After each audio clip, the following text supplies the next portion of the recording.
what you really want can come now or within a few minutes.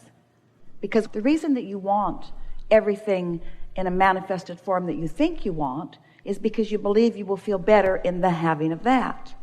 So if you can just, for a little while, accept that since it's joy is the reason that you want it, you want it because you think it will feel better to have it. If you can believe us when we say you can find a way to feel better now, which means you're going to get what you want now. It's just that you want the means to it to be exactly as you've defined it. In other words, I want to be happy because of that path unfolding just that way. And we want you to stop nitpicking over how the happiness comes and just accept that you can find the happiness right now or within an hour or certainly within a day. And if you can be satisfied with the happiness that is here, which is the reason that you want everything, then all of the means to that end will show up for you. It's the means to the end thing. That's what's tripping you all up, you see. You want manifestations which you know are not going to happen instantaneously. It's like, let's say you're deeply in debt and what you really want is a big pile of money. Well, there's a big difference between where you are in terms of the manifestation in your bank and where you want to be.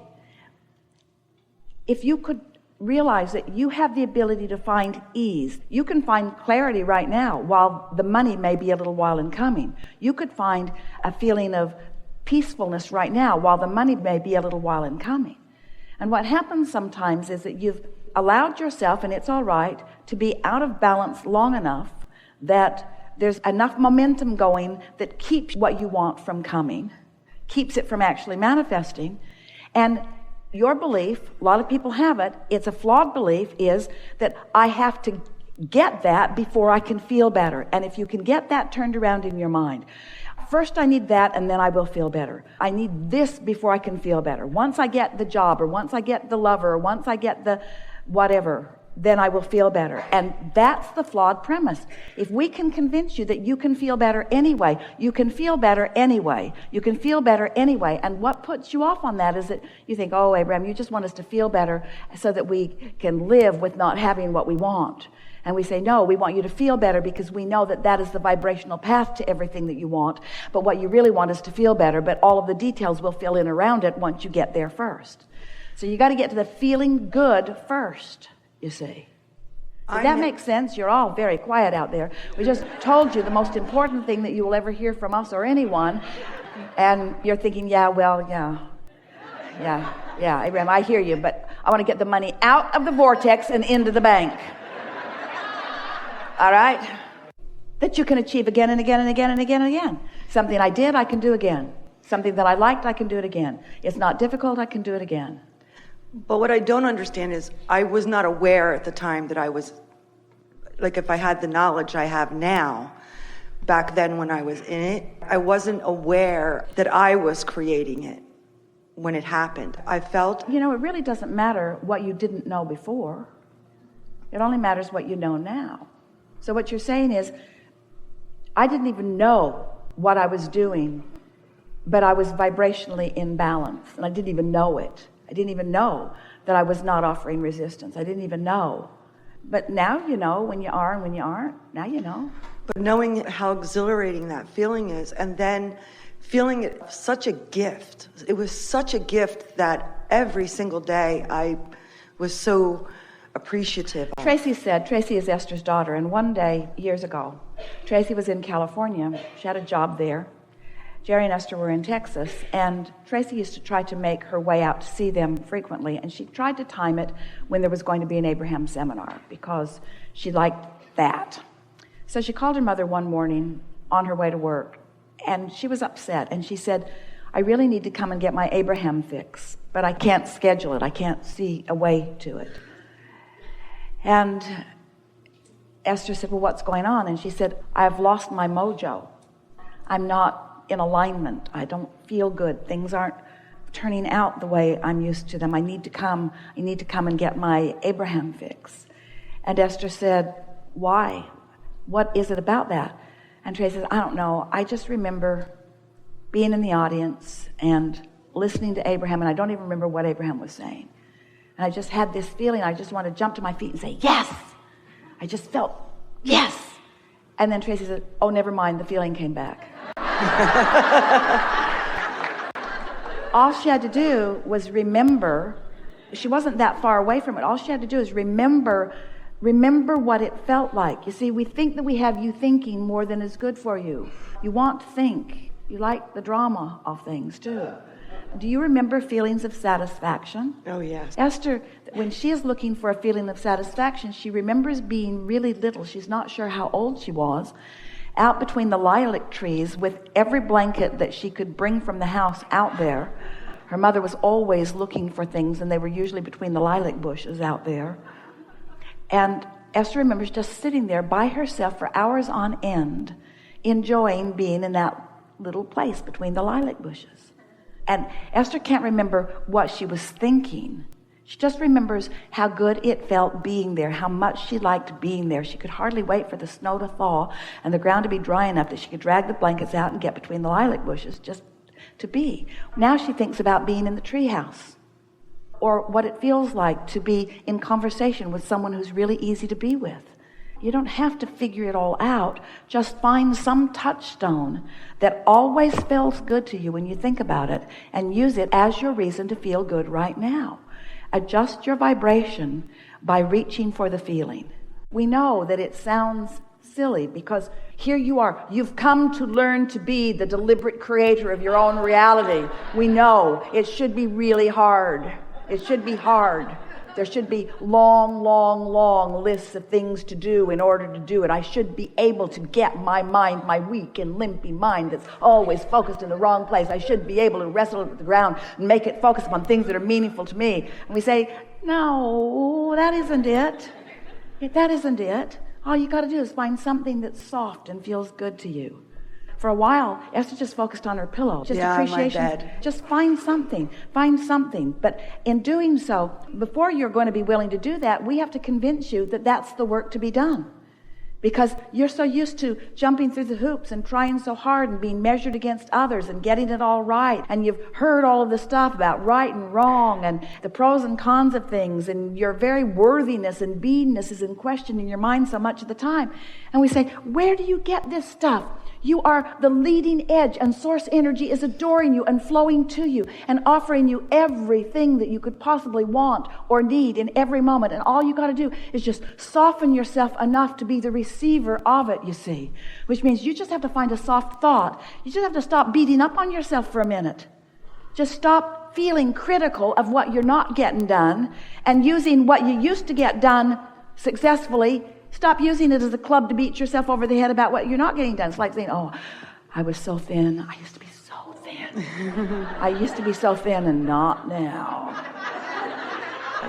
Don't use past successes to torment yourself now. Don't use anything to torment yourself. Use everything and anything that you can think of to soothe yourself.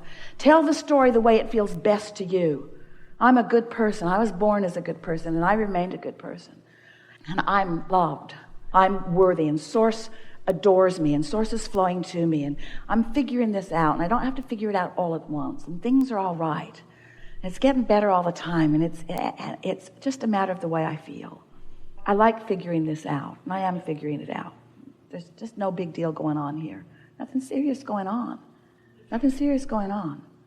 We can tell you, and we don't want to get too much in your head, but you will never put yourself in a position where Source withholds from you.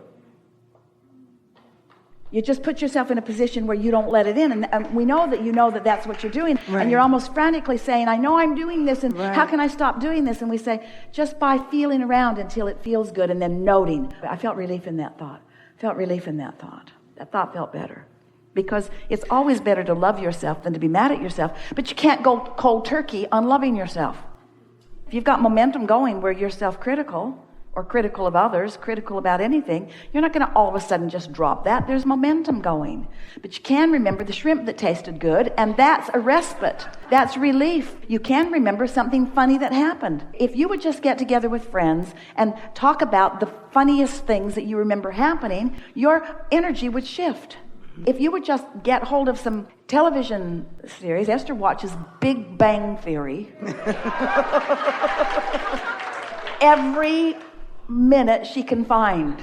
She's got them all recorded. A really nice evening is just to look and see, oh, I've seen that one, erase. Oh, I've seen that one, erase. Oh, I haven't seen that one. In other words, makes her laugh. Makes her laugh. Brilliantly written, makes her laugh. Nothing serious going on, makes her laugh. Feels good to laugh. Change the world. Watch Big Bang Theory. Okay. Easier than you've been making it out to be, isn't it? Yes. Is finding a way to feel good when you don't feel good complicated? Sort of, kind of, a little, isn't it? Because you are where you are. So take a nap. Take a nap if you can. Meditate if you can. Change the scenery if you can. Get outside. That usually helps right away. If you can find something like a furry critter to focus on, that almost always helps. Because they know nothing serious is going on. They just look at you like, what's your problem, lady? I got nuts. I got a tree. What's your problem? We've enjoyed this interaction more than words can express fully. One of the things that we enjoy most about a gathering like this is that we, or you, are not limited to the communication that is taking place through words. There is a vibrational thing that is happening. The words are helpful because they cause us to focus similarly.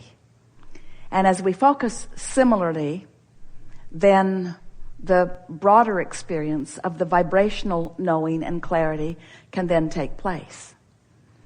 A gathering like this, from our point of view, is of advantage to you because through your willingness and patience to participate in dialogue like this, you have focused in the vibrational vicinity of your source longer than you usually do.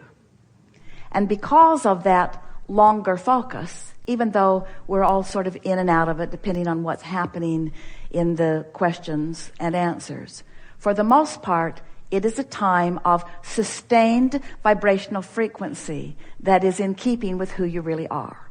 And that's why, almost without exception, everything that we said here today, even the things that have never been said before, were received by you. That's why you got it. Now, as you move from this room and try to explain to anybody what this was about, that clarity will probably subside just a little bit because this is a peak experience. But the value of it is you practiced a vibration that took you to a new place, which gives you two really wonderful advantages. The first is that now you've found this new frequency and you've sustained it for a little bit of time, enough time. When you slip from it, you will recognize it. So your keen awareness of your own guidance system has been enhanced as a result of a participation like this here today. And the other thing that is wonderful is that your point of attraction has shifted as a result of the mental focus that you have participated in today. You are not leaving this room with the same sustained frequency that you entered it, which means everything in your experience is going to be different. Every relationship that you have will shift to some degree. The thing that matters most, and it's our favorite thing to say to you, is your realization of that.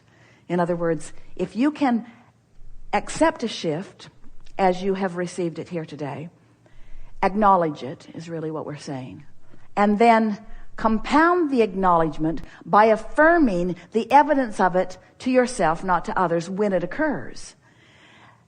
Well, now you're on the path of least resistance, you see. Now you're moving into that ease that we were talking about earlier. You are a magnificent group, and it has been delightful for us to feel you as you were and as you are. And even more delightful for us to anticipate what is coming for you next.